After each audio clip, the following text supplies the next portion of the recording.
Kasabay ng ipinatutupad na price ceiling sa bigas, tiniyak ng pamahalaan na matutulungan ang mga apektadong rice retailers. Katunayan, target ng Department of Social Welfare and Development na masimulan na sa susunod na linggo ang pamamahagi ng ayuda para sa mga maliliit na rice retailer. Si Mela Lesmora sa detalye. Rise and shine, Mela.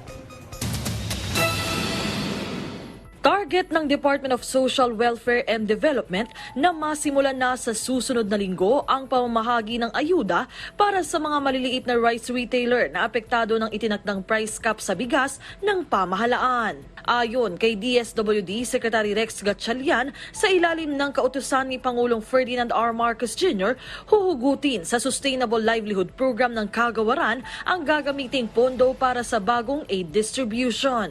Sa ngayon, may higit 5 bilyong pisong budget ang SLP at bawat benepisyaryo maaaring makatanggap ng halagang aabot sa 15,000 pesos ng isang bagsakan sa ilalim ng programa. Bilang pandagdag naman sa pondong ito, natukoy na ng Kamara ang pwedeng panggalingan ng 2 bilyong pisong dagdag budget para sa ayuda. Nakikipag-ugnayan na rin sila sa Department of Budget and Management ukol dito. We're looking at a program for the and hopefully there's na-check naman there's an available excess funds. We want to be considerate and make sure that walang malulugi, walang tatamaan na and we just want din to control yung presyo na hindi rin naman mag-overprice. Ayon kay House Speaker Martin Romualdez, kumpiyansa siyang maganda ang ibubunga ng bagong kautusan hinggil sa bigas ng presidente. Basta maayos yung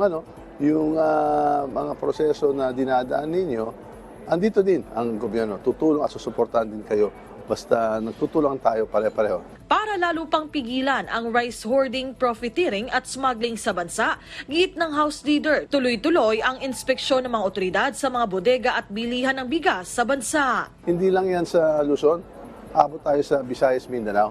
Kasi yung mga Pilipino, kahit saan, nandyan po tayong lahat, lalo yung mga Congress ay nandun para sa ating mamamayan. Sa ngayon, iba't ibang panukala na rin ang inihain ng ilang mambabatas dito sa Kamara ukol sa isyu ng bigas. Mela Lesmora para sa Bayan.